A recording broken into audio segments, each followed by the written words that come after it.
আল্লাহর রাসূল সাল্লাল্লাহু আলাইহি ওয়াসাল্লাম মাকে বলে, মা বাবার কবর জিয়ারত করতে চাই, বাবাকে বাবা বলে ডাকতে চাই। তো সেই রাত লেখে মা আমেনা আল্লাহর রাসূলকে নিয়ে আল্লাহর রাসূলের বাবার কবর জিয়ারত করতে লয়ে গেছে। ফেরত আসার পথে আবু আয়েশা হযরত আমিনার গায়ে জ্বর উঠে গেছে। হাবিবুল্লাহ আল্লাহর দোস্তের মার মরণ হইতেছে এমন জায়গায় যেখানে কোনো বসত বাড়ি ঘর মানুষজন নাই, এমনকি মাকে কেড়ে নিচ্ছে হাবিবুল্লাহর পাশ থেকে। এমন সময়, যে সময় হাবিবুল্লাহকে সান্ত্বনা দেওয়ার মতো দাদা চাচাও কেউ পাশে নাই। কত বড় মুসিবত!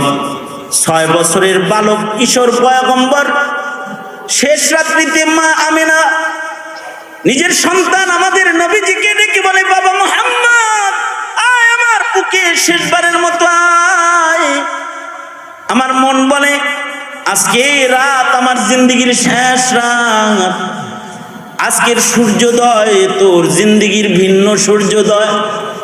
মুআররিখিন লেখে সূর্যোদয়ের পর পরই মা আমেনা বিদায় নিয়ে চলে গেছে। মরুভূমির মাঝখানে কেউ নাই। আল্লাহর রাসূল একা একা মার লাশের উপরে পইড়া হাউমাউ করে কান্দে, আব্বা পাইলাম না, মা আপনিও রইলেন না। এমন পেরেশানি মরুভূমির মাঝখানে আল্লাহ তাআলা হাবিবুল্লাহকে দিতেছে, যাকে আল্লাহ তাআলা নিজের দোস্ত বলেছেন। একটা মানুষ পাশে নাই যে মানুষটার সান্ত্বনা দিতে পারে। উম্মে আইমান দাসী, যিনি নবীজির দুধমাও ছিলেন, নবীজিকে নিজের স্তনের দুধও পান করাইছেন, উম্মে আইমান নবীজির হাত ধরে পানে আর বলে, মৃত মানুষের উপরে এমনি কাঁদতে নাই, বাবা আমার বুকে আয়, তুই আমার সন্তান আমার বুকে আয়। আল্লাহর রাসূল সাল্লাল্লাহু আলাইহি ওয়াসাল্লামকে কোলে করে সান্ত্বনা দিলেন। নিজের মাকে মরুভূমির ভেতরে কবরস্থ করে মরুভূমির মাঝখানে রেখে চলে আসতেছেন।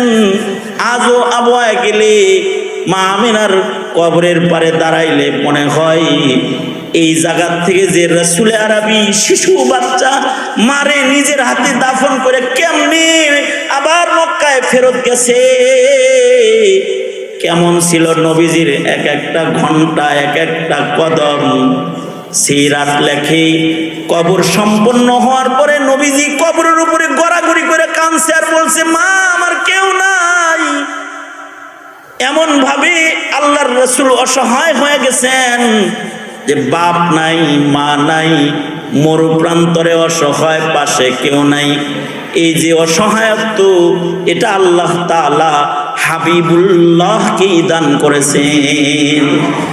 কিছু কিছু সময় আছে শরীয়তে ইসলাম অনেক মূল্যবান সময়, তার ভেতরে একটি মূল্যবান সময় হলো জিলহজ মাসের এই 10 দিন। এটি অনেক মূল্যবান সময়। রমজান যেমন মূল্যবান সময়, শাবান যেমন মূল্যবান সময় নওয়াফিল ইবাদতের জন্য, এরকম জিলহজ এটা মূল্যবান সময় একটা ফরজ ইবাদত আদায় করার জন্য। সারা দুনিয়ার উসাক আশিকিন বান্দারা মক্কা মুআজ্জমাতে একত্রিত হয়েছে। তারা হাজ্জি বাইতুল্লাহর মুবারক আমল করবে। এই সময়ে সারা দুনিয়ার মানুষও ইবাদত করবে, এটা আল্লাহর পছন্দ। এই কারণেই জিলহজের এই প্রথম 10টি রাত্রির কসম আল্লাহ পাক কোরআনে কারীমে করেছেন, ওয়াল ফাজর ওয়া লায়ালিন আশর। এই 10 দিন সম্মানিত 10টি দিন, এমন সম্মানিত 10টি দিন। এই সময় 9 তারিখ পর্যন্ত দিনগুলো এত দামি। 1 থেকে 9 পর্যন্ত দিবসের নফল রোজার মূল্য হাদিসে আছে, এক একটা রোজার দাম 1 বছরের রোজার সমান। জিলহজের 1 থেকে 9 পর্যন্ত এই দিনগুলোতে কেউ যদি নফল রোজা রাখে, তো এক একটা রোজার মূল্য হলো 1 বছর রোজা রাখার, নফল রোজা রাখার সমান সওয়াব। আর এর প্রতিটি রাত্রি, যেমন আজকে জিলহজের কয় তারিখ? আজকে 4 তারিখ আপনারা এই যে রাত্রে 5 তারিখের রজনীতে যে বসছেন, এটারও একটা দাম আছে। এর এক একটা রাত্রির ইবাদতের মূল্য সবে কদরের ইবাদতের মতন। সুবহানাল্লাহ, আর একটু আস্তে করে বলুন। কিছু কিছু সময় তাজ্জুব ভালো করে প্রকাশ করতে হয়। আল্লাহ পাকের মেহেরবানি, এরকম ফজিলতপূর্ণ রজনীগুলো আল্লাহ আমাদেরকে দান করছেন। এই যে আল্লাহ শুকর, আলহামদুলিল্লাহ বলেন। এবং এই রাত্রিতে আল্লাহ তাআলা টিভির সামনে না বসায়া, গানের সামনে, গানের মজলিসে না বসায়া, এরকম মোবারক রাত্রিতে মজলুম আলেম দ্বীন সাখাওয়াত হোসেন রাজি সাহেবের মোলাকাত করাইছেন। 1 বছর জেলখানায় ইবাদত করে করে মাকাম কতটা বুলন্দ হয়েছে। 2 বছর পর্যন্ত লাগাতার জেলখানায় বন্দি। এই 2টি বছর যে বন্দি অবস্থায় শুধু ইবাদত করলো, মাকাম বুলন্দি হয়েছে না?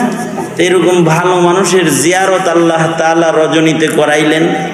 আরও ওলামা হজরতগণ, মুরব্বী আলেম ওলামারা মজলিসে ইসলাহি মাহফিল যেহেতু আসছে, ওনাদের জিয়ারত হইল একটা মোবারক আমল, এই মোবারক রজনীতে হয়েছে। আলহামদুলিল্লাহ। এই 10 দিনের প্রতিটি নফল ইবাদতও সেম, যেমন দিনের রোজা, রাতের ইবাদত যেমন দামি, এই 10 দিনে যত নফল ইবাদত করবেন সব ইবাদতগুলো এরকম দামি দামি হয়ে যাবে। তো এই সময়ে আমাদেরকে অসাক বান্দাদের সাথে নিজেদেরকে মিলাইতে হবে। যেমন একটা আমল হইল এই 10 দিনে নখ না কাটা, গোঁফ না কাটা, বগলের নিচ না কাটা।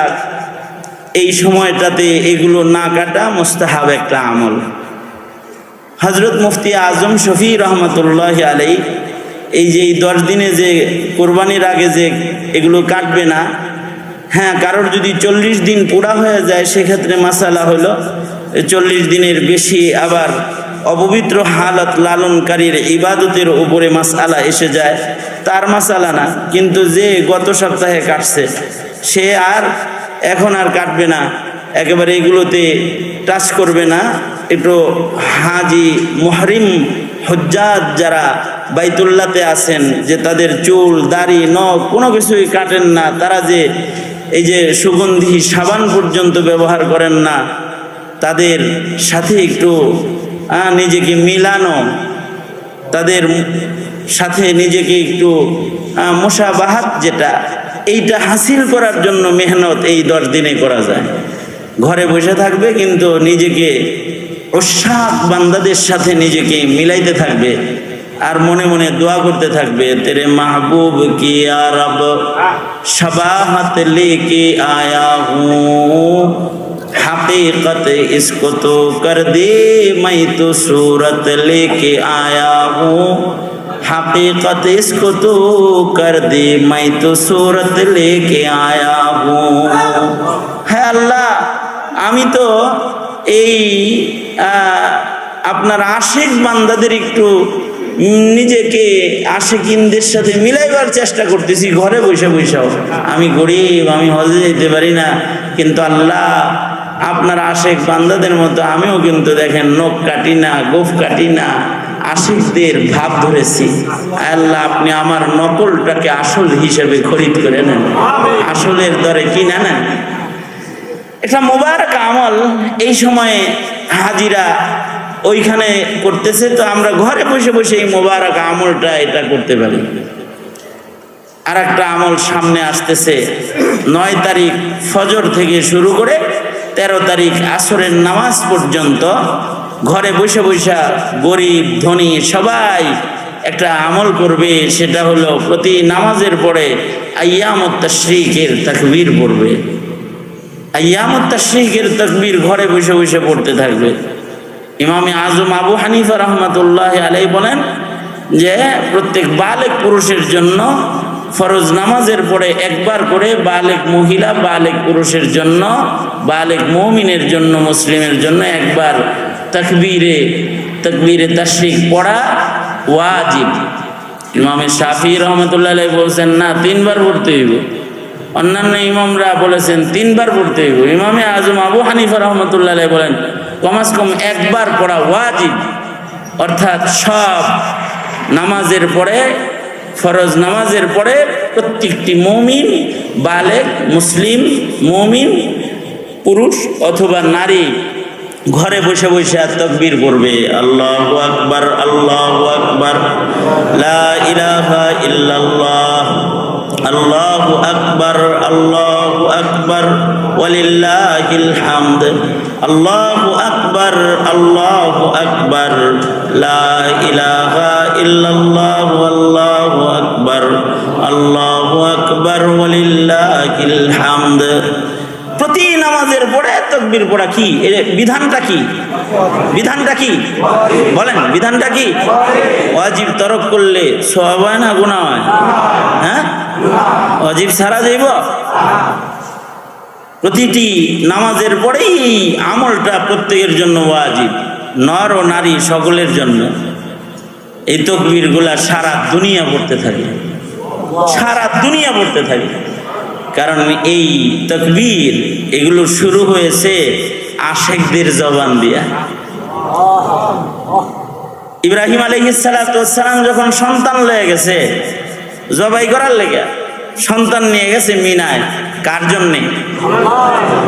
পৃথিবীর ইতিহাসে এই ঘটনার পুনরাবৃত্তি আর কোনোদিন ঘটবে না। ওনার আগেও কোনো পিতাকে বলা হয় নাই সন্তানকে জবাই করো। কিয়ামত পর্যন্ত কোনো সন্তানরে জবাই করার নির্দেশ কোনো পিতাকে আর দেওয়া হবে না। একটা ঘটনাই ঘটেছে যে হযরত ইব্রাহিম আল্লাহর খলিল নিজের সন্তানের গলায় ছুরি ধরছে। কোরআন প্রমাণ করে। ইসমাইল বলতেছিলেন, বাবা আমাকে উপর করে শোয়ান যেন আমার চেহারাটা আপনি দেখতে না পান। মুআররিখিন বলে ইসমাইল বলতেছিলেন, বাবা আপনি আপনার চোখ দুইটাও ঢাইকা লন যেন আমাকে দেখা না যায়, আপনার মায়া না হয়। বাবা ছুরিগুলো ধার দিয়ে নেন, হাত পাগুলো বাঁধে নেন, কোরবানির জন্য যেমন বাঁধে। বাবা আপনি আমাকে বেঁধে নেন, হাত পাগুলো শক্ত করে বেঁধে নেন, ধার দিয়ে নেন। খলিলুল্লাহ আল্লাহর কাছে সন্তান জবাই করার ইমতিহান দিতে যায় যেন দিলের ভিতরে সন্তানের মায়া উথাল দিয়ে না ওঠে। আব্বা আমাকে চোখের আড়াল করে নেন, আপনার চোখ বেঁধে নেন। ইব্রাহিম আল্লাহর খলিল ঠিকই তাই করছে। যখন ছুরিটা ধরছে জবিহুল্লাহর গলায় খলিলুল্লাহর ছুরি যখন হয়েছে, এই দৃশ্যটা দেখে আসমানের সব ফেরেশতারা একসাথে কান্না শুরু করেছে। আল্লাহ পাক হযরত জিবরাইলকে ডেকে বলেছেন, যাও জিবরাইল জান্নাত থেকে দুম্বা নিয়ে ইসমাইল সরায় ইসমাইলের জায়গায় শোয়া দাও। খুশিতে হযরত জিবরাইল আলাইহিস সালাতু ওয়াস সালাম তাকবীর পড়েছেন, আল্লাহু আকবার আল্লাহু আকবার।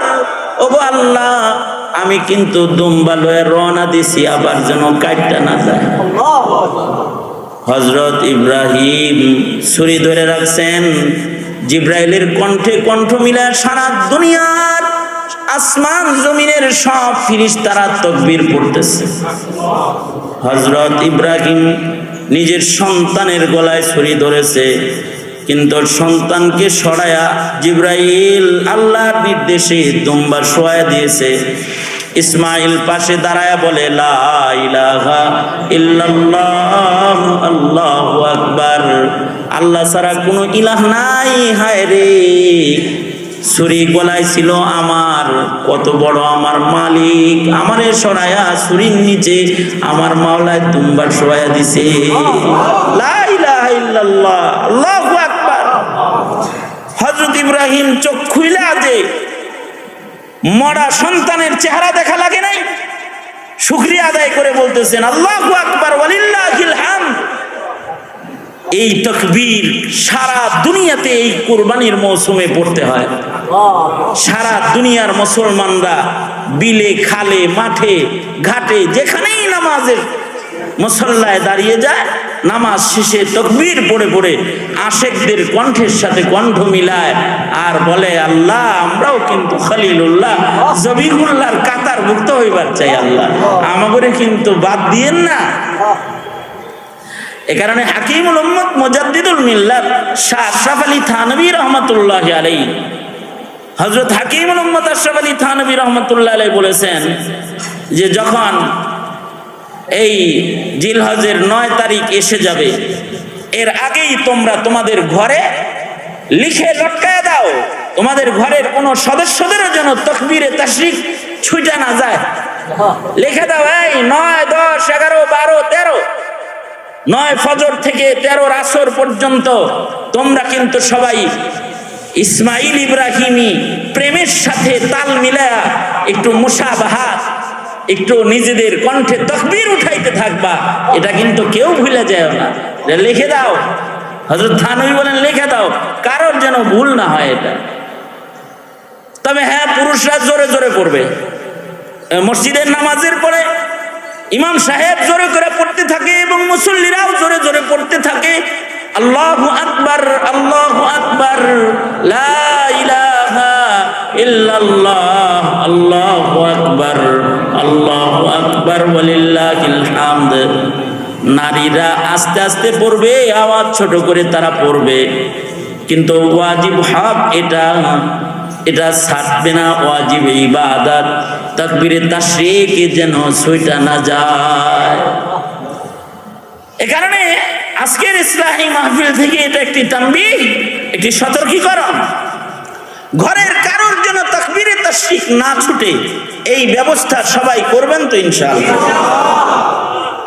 বালেগা মহিলা, বালেগ পুরুষ, ছেলে মেয়ে, কারোর যেন তাকবীরে তাশরিক না ছুটে। শুকরিয়া আদায় করে পড়বেন, এর লেগে পড়বেন। যদি জবাই হয়ে যাইত তো আমনের ছেলেরে জবাই দেওয়া লাগতো আপনার। ইব্রাহিম নবীর বেটা কুরবানি ঈদুল আজহা আনে ধরায়, সুন্নতে ইব্রাহিম নবীর বেটা কুরবানি ঈদুল আজহা আনে ধরায়। বিশ্ব মুসলিম তাই পশুর বদলে বেটা কুরবানির সুফল পায়। সারা দুনিয়ার মুসলমানরা পশু কুরবানি দিয়ে বেটা কুরবানির সওয়াব পাইতে থাকবে। এটাও একটি গুরুত্বপূর্ণ আমল।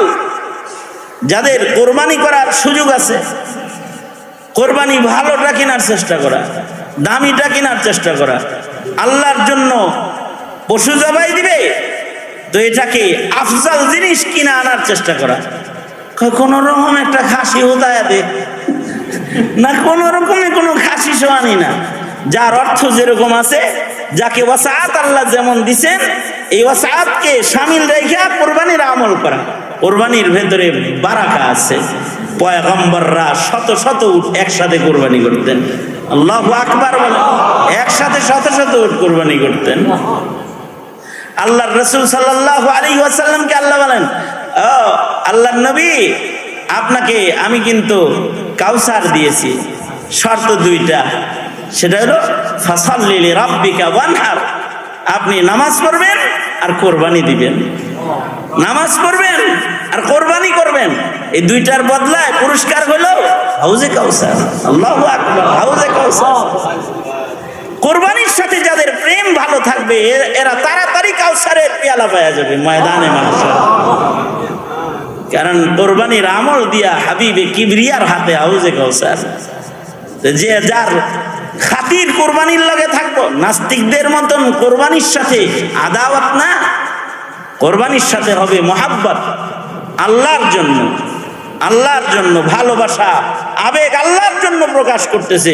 পশু কোরবানি দিয়া কিছু ভালো গোশত ভাগ করে মিসকিনকে খাওয়ায় দিতেছে আল্লাহর জন্য, স্বজনদেরকে দিয়ে দিতেছে, আত্মীয়দেরকে দিতেছে আল্লাহর জন্য, নিজে খাইতেছে আল্লাহর জন্য।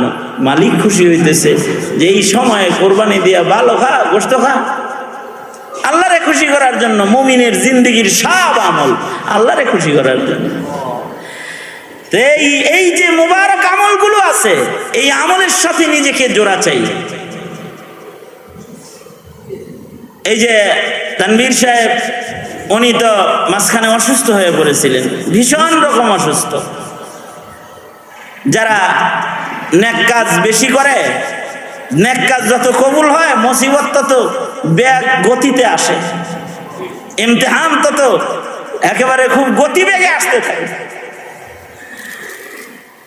ইসলামে সবচেয়ে নেককার মানুষ যে, তার চেয়ে মুসিবত সবচেয়ে বড় হবে, কারণ নবীদের মর্যাদা বেশি, নবীদের মুসিবত বেশি। মুহাম্মাদুর রাসূলুল্লাহ সাল্লাল্লাহু আলাইহি ওয়াসাল্লাম, আমাদের নবী আলাইহিস সালাতু ওয়াস সালাম, সাইয়্যিদুল মুরসালিন, রাহমাতুল লিল আলামিন, হাবিবুল্লাহ, কিন্তু তার মুসিবত সবচেয়ে বেশি। কেমন মুসিবত? যে মায়ের পেটে যখন তখন বাবার ছায়া হারায় ফেলাইছে, এরকম মুসিবত। আজকেও একজন শেখায়াত নিয়ে আসছে আমার কাছে, হুজুর নামাজের দিন থেকে ধরছি, সেদিন থেকে যে পেরেশানিতে পড়ছি। ঠিকই তো আছে, নামাজ ধরছেন দেখেই তো মুসিবতে পড়বেন, এটাই তো নিয়ম। যেদিন থেকে একটু নেককার হওয়া শুরু করছি, ওই দিন থেকে পেরেশানির আর অন্ত নাই, সীমা নাই, শেষ নাই, মুসিবত বেড়ে গেছে। ঠিকই তো আছে, নেককার হইবেন আর মুসিবতে পড়বেন না, এটা কি হয়? নেককার হইলে তো মুসিবতে পড়তেই হইব। যত মুসিবত বাড়তে থাকবো, মনে করতে হইব আল্লাহর সাথে খাতির বাড়তেছে। আল্লাহু আকবার, আল্লাহর সাথে খাতির বাড়তেছে। আসাদুন নাসি বালাআন আল আম্বিয়া, সবচেয়ে কঠিন কঠিন মুসিবত আল্লাহ নবীদেরকে দান করছে। সবচেয়ে বেশি অসহায় তো আল্লাহ তাআলা আল্লাহ পেয়ারাদেরকে করে ফেলা। সবচেয়ে বড় বড় পেরেশানি আল্লাহ তাআলা আল্লাহর মুহাব্বতের বান্দা যারা, তাদেরকে দিয়ে দেয়, সবচেয়ে বড় পেরেশানি দিয়ে দেয়। মুহাম্মাদুর রাসূলুল্লাহ সাল্লাল্লাহু আলাইহি ওয়াসাল্লাম, সাইয়্যিদুল মুরসালিন আর হাবিবুল্লাহর শানওয়ালা নবী, জন্মাইলো বাপ নেই, মায়ের পেটে থাকা অবস্থায় বাবার ছায়া কেড়ে নিছে। আল্লাহর রাসূল সাল্লাল্লাহু আলাইহি ওয়াসাল্লাম মাকে বলে, মা বাবার কবর জিয়ারত করতে চাই, বাবাকে বাবা বলে ডাকতে চাই। তো সেই রাত লেখে মা আমেনা আল্লাহর রাসূলকে নিয়ে আল্লাহর রাসূলের বাবার কবর জিয়ারত করতে লয়ে গেছে। ফেরত আসার পথে আবু আয়েশা হযরত আমিনার গায়ে জ্বর উঠে গেছে। হাবিবুল্লাহ আল্লাহর দোস্তের মার মরণ হইতেছে এমন জায়গায় যেখানে কোনো বসত বাড়ি, বাড়ি ঘর, মানুষজন নাই, এমনকি মাকে কেড়ে নিচ্ছে হাবিবুল্লাহর পাশ থেকে। এমন সময়, যে সময় হাবিবুল্লাহকে সান্ত্বনা দেওয়ার মতো দাদা চাচাও কেউ পাশে নাই। কত বড় মুসিবত! 6 বছরের বালক কিশোর পয়গম্বর শেষ রাত্রিতে মা আমিনা নিজের সন্তান আমাদের নবীজিকে ডেকে বলে, বাবা মুহাম্মদ আয় আমার বুকে, শেষবারের মতো আয়। আমার মন বলে আজকে রাত আমার জিন্দেগির শেষ রাত, আজকের সূর্যোদয় তোর জিন্দেগির ভিন্ন সূর্যোদয়। মুআররিখিন লেখে সূর্যোদয়ের পর পরই মা আমেনা বিদায় নিয়ে চলে গেছে। মরুভূমির মাঝখানে কেউ নাই, আল্লাহর রাসূল একা একা মার লাশের উপরে পইড়া হাউমাউ করে কান্দে, আব্বা পাইলাম না, মা আপনিও রইলেন না। এমন পেরেশানি মরুভূমির মাঝখানে আল্লাহ তাআলা হাবিবুল্লাহকে দিতেছে, যাকে আল্লাহ তাআলা নিজের দোস্ত বলেছেন। একটা মানুষ পাশে নাই যে মানুষটার সান্ত্বনা দিতে পারে। উম্মে আইমান দাসী, যিনি নবীজির দুধমাও ছিলেন, নবীজিকে নিজের স্তনের দুধও পান করাইছেন, উম্মে আইমান নবীজির হাত ধরে টানে আর বলে, মৃত মানুষের উপরে এমনি কাঁদতে নাই, বাবা আমার বুকে আয়, তুই আমার সন্তান, আমার বুকে আয়। আল্লাহর রাসূল সাল্লাল্লাহু আলাইহি ওয়াসাল্লামকে কোলে করে সান্ত্বনা দিলেন। নিজের মাকে মরুভূমির ভেতরে কবরস্থ করে মরুভূমির মাঝখানে রেখে চলে আসতেছেন। আজও আবহাওয়া গেলে মা আমিনার কবরের পারে দাঁড়াইলে মনে হয় এই জায়গা থেকে যে রাসূলে আরবি শিশু বাচ্চা মারে নিজের হাতে দাফন করে কেমনে আবার মক্কায় ফেরত গেছে, কেমন ছিল নবীজির এক একটা ঘন্টা, এক একটা কদম। সিরাত লেখে কবর সম্পন্ন হওয়ার পরে নবীজি কবরের উপরে গড়াগড়ি করে কাঁদছে আর বলছে, মা আমার কেউ নাই।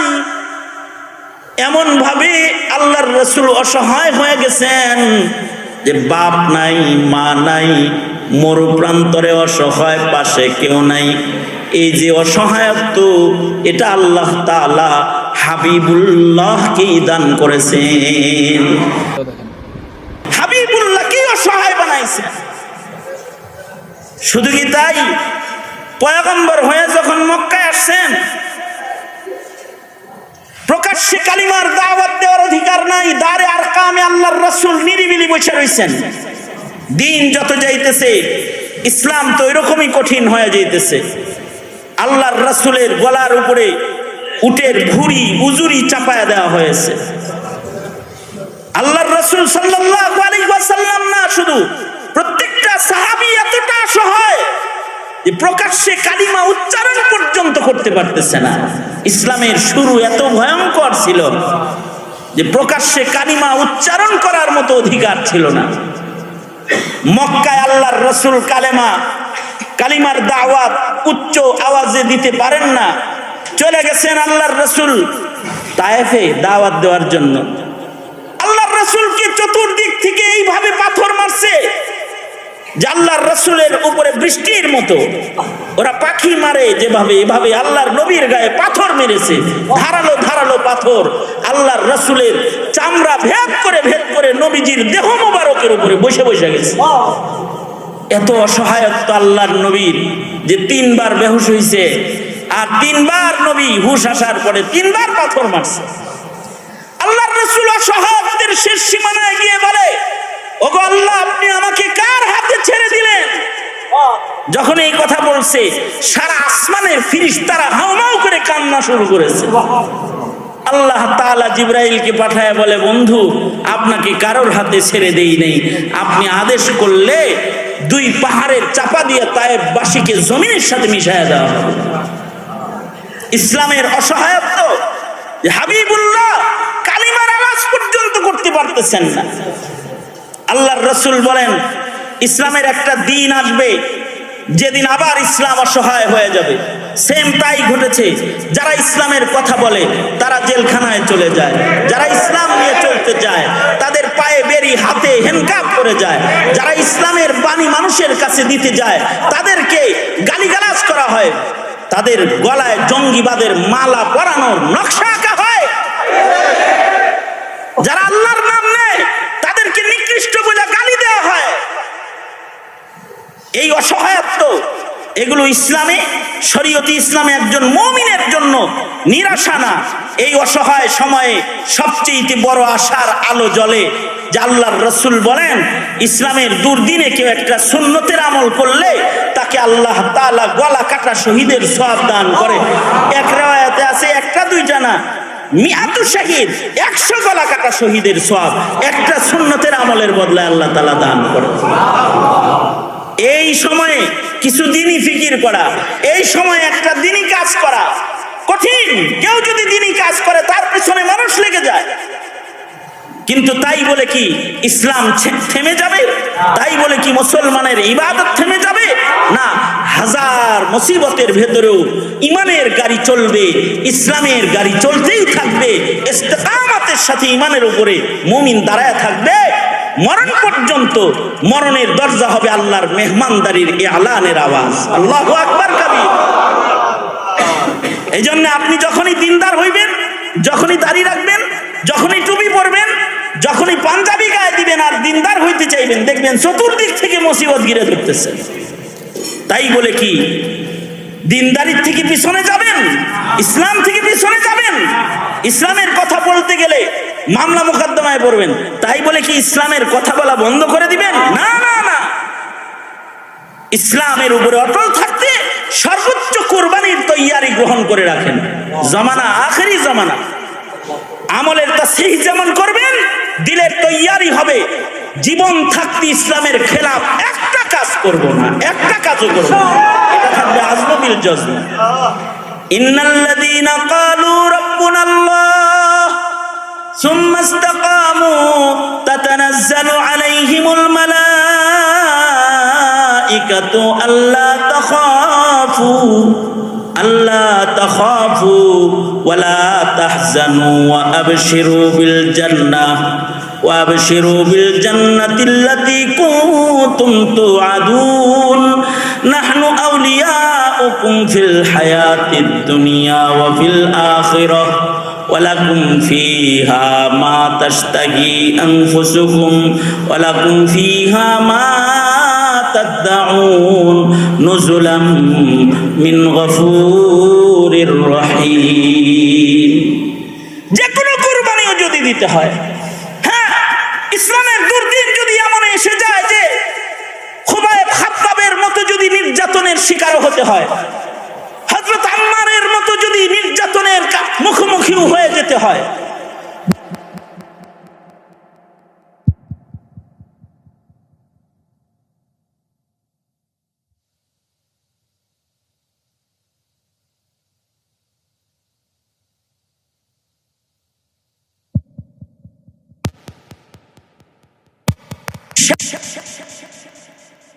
মুখোমুখিও হয়ে যেতে হয়, তারপরেও জীবন দেয়া যাবে, ঈমান ছাড়া যাবে না, ইসলাম ছাড়া যাবে না। এটা হবে মুমিনের কলবি তৈয়ারি। আমলি তৈয়ারিও এমন হবে যে একটা মুস্তাহাব ছুটবে না, একটা সুন্নত শাস্তি মুরতাদ বেঈমানদের সাথে কোনো আপোষ চলবে না, কোনো আপোষ চলবে না। এর জন্য যে কোনো কোরবানি নেওয়ার জন্য তৈয়ার থাকতে হবে ইনশাআল্লাহ। ইসলাহি আলোচনা, দ্বীনি কথার মাধ্যমে মানুষের দিল তৈয়ার হয়। সুতরাং এই মজমাকে কদর করুন ইনশাআল্লাহ, বলুন আল্লাহ তাআলা তৌফিক দান করুন, আমিন। আল্লাহুম্মা আনতাস সালাম ওয়া মিনকাস সালাম ইলাইকা ইয়ারজিউস সালাম তাবারাকতা রব্বানা ওয়া তাআলাইতা ইয়া জাল জালালি ওয়াল ইকরাম। রব্বুল আলামিন, তোমার উশাক বান্দাদেরকে নিয়ে বসেছি আল্লাহ। মজলুম ওলামা হযরতরা মজলিসে রয়েছে আল্লাহ। আল্লাহ, একটা ইসলাহি মাহফিল, কিছু আমলের কথা তোমার বান্দাদের কানে পৌঁছায় দিয়েছি রব্বুল আলামিন। ইয়া আল্লাহ, ধারাবাহিক একটা আমল ইসলাহি মাহফিল, ঘরের ভেতরে প্রচন্ড গরমে তোমার বান্দারা বসে গেছে, প্রেম আর ভালোবাসা নিয়ে আমলে শামিল হয়েছে রব্বুল আলামিন। উলামা হযরতরা রয়েছে, ভিক্ষুকের মতো দুইটা হাত তোমার আদালতে কিবরিয়াতে বাড়ায় ধরেছি। ও আল্লাহ, জিন্দেগীর সব গুনার জন্য মাপ চাই, তোমার কাছে ক্ষমা চাই। আয় মালিক, মেহেরবানি করে আমাদের জিন্দেগীর সব গুনাহগুলো তুমি মাফ করে দাও আল্লাহ। জেনে না জেনে, অন্ধকারে আলোয় গোপনে প্রকাশ্যে যত পাপাচার করেছি ক্ষমা করে দাও আল্লাহ রব্বুল আলামিন। এই জিলহজ মাসে আমরা হুজ্জাজ ও শাকদের সাথে নিজেদেরকে মিলাইতেছি আল্লাহ রব্বুল আলামিন। আমাদের এই মিলকে আল্লাহ মেহেরবানি করে উশাকদের কাতারে নাম ওঠানোর জন্য বাহানা বানায় দাও আল্লাহ রব্বুল আলামিন। বারবার বাইতুল্লাহ রওজার জিয়ারত আমাদের সবাইকে নসিব করে দাও আল্লাহ রব্বুল আলামিন। আল্লাহ, জিন্দান খানায় বন্দী আলেমদেরকে মুক্ত করে দাও আল্লাহ। মজলুমদের জন্য মদদ নুসরত পাঠায় দাও আল্লাহ। ঈমানের উপরে ইস্তেকামত দান করো আল্লাহ রব্বুল আলামিন। দ্বীনের উপরে ইস্তেকামত দান করো আল্লাহ রব্বুল আলামিন। তোমার জিম্মা চাই আমরা, আমাদেরকে তোমার জিম্মায় নিয়ে যাও আল্লাহ। আল্লাহুম্মা আফিনা ফি কুদরাতিকা ওয়া আদখিলনা ফি রাহমাতিক।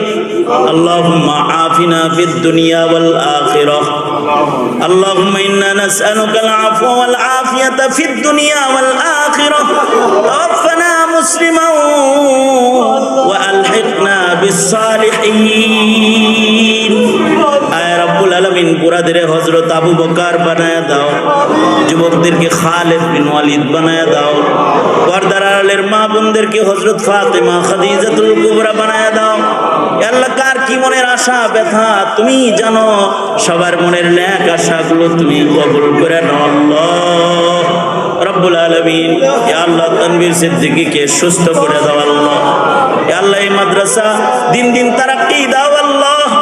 ইয়া আল্লাহ, আকাবির ও আসলাফদের নমুনায় মেহনত করার তৌফিক দাও আল্লাহ। সুস্থ রেখো আল্লাহ, অসুস্থতা দিও না, কোনো ইমতিহান আমাদেরকে দিও না আল্লাহ রব্বুল আলামিন। যে ছেলেগুলোকে কোরআন বুকে তুলে দেওয়া হয়েছে ওদের হাফেজ কোরআন বানায় দাও রব্বুল আলামিন। জানি না কার মা নাই, কার বাপ নাই আল্লাহ। যাদের মা বাবা অন্ধকার কবরে চলে গেছে তাদের মা বাবারে মাফ করে দাও, যাদের মা বাবা আছে হায়াত বাড়ায় দাও, বেশি বেশি করে খেদমত করতে পারে তৌফিক দান করো ইয়া আল্লাহ রব্বুল আলামিন। আমাদের সালাম এই মুহূর্তে পেয়ারা নবীর রওজা আতহারে পৌঁছায় দাও আল্লাহ। আমাদের সকলকে দ্বীনের জন্য আল্লাহ তুমি কবুল আর মঞ্জুর করে নাও। এখানকাকে কায়েম দায়েম রাখো, সারা দুনিয়ার সকল মাদ্রাসা সকল খানকাগুলোকে আবাদ করে দাও আল্লাহ। ইয়া আল্লাহ, আমাদের জন্য যত খায়ের কল্যাণ আছে সব আমাদের দাও, অকল্যাণ হতে আমাদেরকে ধরে ধরে বাঁচাও। মৌতের দিনে কষ্ট দিও না আল্লাহ। আমাদের জবানে কালিমা জারি করে দিও, ঈমানের সাথে মৃত্যু নসিব করে দিও, অথবা শাহাদাতের মওত নসিব করে দিও, অথবা রোজার হালতে মওত নসিব করে দিও, নামাজের মুসাল্লায় সিজদায় মৃত্যু দিয়ে দিও আল্লাহ, অথবা কমস কম জিকির করতে করতে মরণ দিয়ে দিও। খাতিমা বিল খায়ের আমাদের নসিব করো আল্লাহ। سبحان ربك رب العزة عما يصفون وسلام على المرسلين والحمد لله رب العالمين آمين آمين برحمتك يا أرحم الراحمين آمين برحمتك